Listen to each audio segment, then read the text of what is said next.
टके की रह जाएगी। अरे भैया, नफरत की राजनीति आप छोड़ दीजिए तो आपकी तो पार्टी नहीं बचेगी। ये सिर्फ डायलॉगबाजी करेंगे। आप परिवार से मिलने नहीं जाएंगे। आप प्रदेश के मुख्यमंत्री हैं, दोनों उप मुख्यमंत्री हैं, आप खुद भी नहीं जाते हो, हमें भी जाने से रोकते हो और लंबी लंबी बातें बता रहे थे।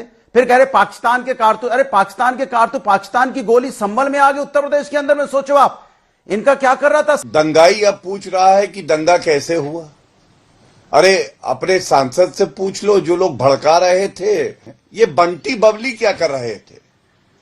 बंटी बबली में जो बंटी थे, आज बंटी ने, राहुल गांधी ने एक लाल किताब दिखाई। मजाल कैसे हुई राहुल गांधी की उसे चौकीदार चोर है बुलाने। ये सपा के प्रवक्ता को बताना चाहिए, राम गोपाल यादव सही कह रहे हैं कि गलत कह रहे हैं। गौरव भाटिया जी और अनुराग भदौरिया के बीच हुई इस डिबेट में भाटिया जी ने राहुल गांधी और प्रियंका गांधी के जमकर मजे लिए, जिससे अनुराग भदौरिया भड़क गए। तो चलिए सुनते हैं इस डिबेट को। उससे पहले इस वीडियो को लाइक और चैनल को सब्सक्राइब करना ना भूलें।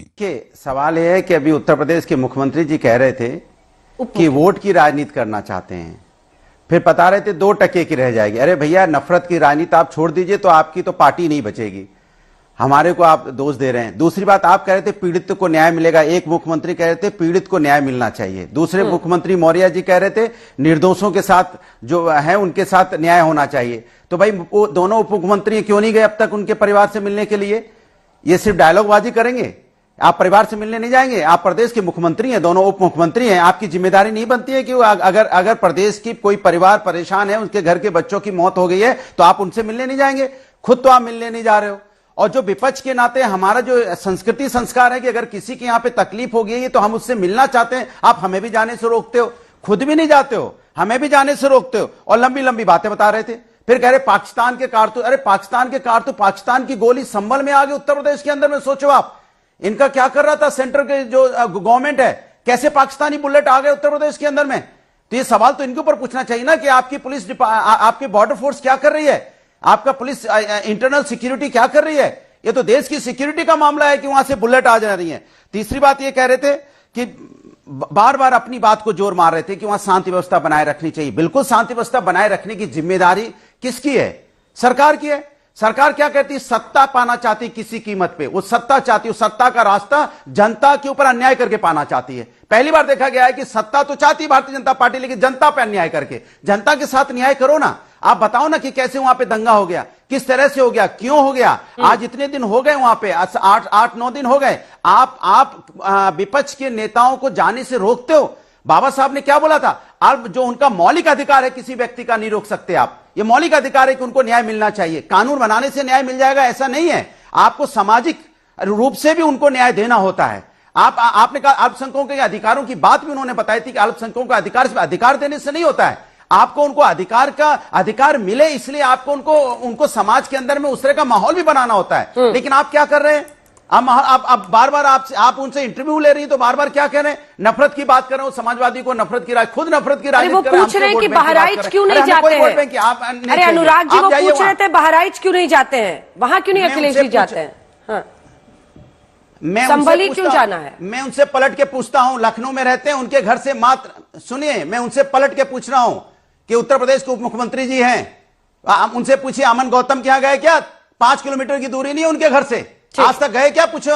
क्योंकि अमन गौतम इसलिए उसके यहां नहीं जाएंगे, पुलिस कस्टडी में उसकी मौत हो गई। गए क्या उससे मिलने के लिए? क्या मैं जानना चाहता हूं। छोटी सी बच्ची है वो, नहीं पूरा का परिवार नहीं। अगर जाए तो दिक्कत है, नहीं जाए तो दिक्कत है। पूछना चाहता हूं बहराइच क्यों नहीं गए और आप संभल जाना चाहते हैं तो वहां क्यों जाएंगे?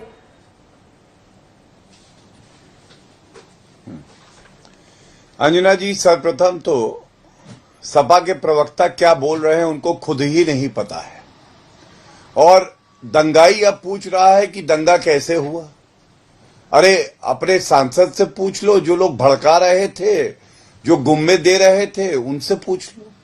लेकिन आज जो बड़ा प्रश्न है उस पे आते हैं। ये बंटी बबली क्या कर रहे थे? बंटी बबली में जो बंटी थे, आज बंटी ने, राहुल गांधी ने एक लाल किताब दिखाई। हर बार वो कहते हैं ये संविधान है। अब संविधान में अंदर क्या लिखा है ये राहुल गांधी को पता ही नहीं। गौरव जी को मेरे साथ दिखा दीजिए। गौरव जी, क्योंकि मुझे पता है यहाँ के बाद एक ट्रिगर होगा। आप उनके नेता के लिए नए नाम रखेंगे, निकनेम रख के बोलेंगे वो आपके नेता को बोलेंगे और फिर सारी मर्यादा भाषा इस बहस की चली जाएगी। इसलिए मैं आपसे रिक्वेस्ट कर रही हूं, वो उनके नेता हैं, वो लीडर ऑफ ऑपोजिशन है, आप राहुल गांधी बोले तो वही बेहतर है। और प्रियंका, आपको नाम तो दोनों का पता ही है, इसको स्पाइरल डाउन मत कीजिए डिबेट को, क्योंकि फिर वो भी आपके नेता के लिए 10 अपशब्द बोलेंगे। ठीक है, ठीक है। देखिए अंजना जी, क्योंकि मैं आपका बहुत सम्मान करता हूं, इसलिए जो आपने बात कही मैं मान लूंगा। मैं राहुल गांधी कहूंगा और प्रियंका गांधी वाड्रा कहूंगा, लेकिन मैं ये प्रश्न जरूर उठाऊंगा, और भाजपा के राष्ट्र प्रवक्ता होने के नाते नहीं, एक नागरिक होने के नाते मैंने प्रधानमंत्री चुना हर नागरिक की तरह नरेंद्र मोदी जी को। मजाल कैसे हुई राहुल गांधी की उसे चौकीदार चोर है बुलाने की। जब भाषा की मर्यादा राहुल गांधी तोड़ेंगे तो बिल्कुल हम लोग भी जो उपयुक्त नाम है उसका प्रयोग करेंगे। लेकिन आपका सम्मान करते हुए मैं कुछ संवैधानिक इशू उठाना चाहूंगा। सबसे पहले ये बताइए, संसद चल रही है। अब ये मैं नहीं कह रहा, राम गोपाल यादव ने कहा है। राम गोपाल यादव प्रधान जनरल सेक्रेटरी महासचिव हैं, मुख्य प्रवक्ता है सपा के। उन्होंने कहा राहुल गांधी औपचारिकता करने जा रहे हैं, संसद चल रही है, मुद्दा यहां उठाना चाहिए। तो पहले तो ये सपा के प्रवक्ता को बताना चाहिए राम गोपाल यादव सही कह रहे हैं कि गलत कह रहे हैं।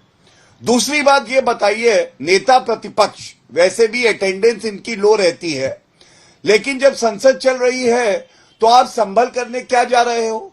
और संभल में याद करिए 10 तारीख तक डिस्ट्रिक्ट मजिस्ट्रेट ने धारा 163 में आदेश दे रखा है, कोई बाहर ही नहीं आ सकता है। तो भाई ये संविधान का उल्लंघन है या संविधान का पालन किया जा रहा है?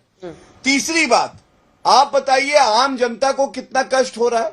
आपने देखा एम्बुलेंस फंसी रही अंजना जी, कुछ हमारे भाई बहन थे विद्यार्थी परीक्षा नहीं दे पाए, और जनता ने राहुल गांधी हाय हाय के नारे लगाए और कांग्रेसी गुंडों ने जनता को पीट दिया। तो क्या ये पूछा नहीं जाएगा, अगर प्रदर्शन जनता आपके खिलाफ कर रही है तो आपके कृत्य में कुछ तो कमी है? चौथी बड़ी बात, ये सिलेक्टिव आउटरीच क्यों है? कंडीशन नंबर 1, मेरी फोटो खींचनी चाहिए। राजनीतिक गिद्ध उड़ के जाता है जहां लाश दिखती है। ये जो कांग्रेस शासित राज्य हैं या पश्चिम बंगाल है, वहां क्यों नहीं जाता? मैं पूछना चाहता हूं, आरजी कर मेडिकल कॉलेज, राहुल गांधी वहां गए थे क्या? संदेश खाली वहां गए थे क्या? कर्नाटका में इनका एक कॉर्पोरेटर था, उस बच्ची के साथ बलात्कार हुआ, हत्या हो गई, वहां पे क्या गए थे? तमिलनाडु में इनकी सरकार है, 70 लोग जहरीली शराब पीने से मर गए, वहां गए थे क्या? नहीं गए थे। तो क्या आज ये पूछा नहीं जाएगा? राहुल गांधी जी, ये दिखावा, ये ढोंग किस लिए? केवल मुस्लिम वोट बैंक के लिए। और ये लड़ाई क्या है अंजना जी, अगर एक वाक्य में मैं बता दूं, ये लड़ाई ये है कि मेरी जालीदार टोपी में तेरे से ज्यादा छेद। वो मुस्लिम पार्टी बताते हैं अपने आप को कांग्रेस, ये राहुल गांधी का बयान है, मेरा नहीं। क्या दूसरे लोग कहते हैं मैं मौलाना हूं, मैं मौलवी हूं। तो ये सवाल आज पूछा जाएगा, ये तुष्टीकरण की राजनीति कब बंद होगी जब पुलिस अपना काम कर रही है?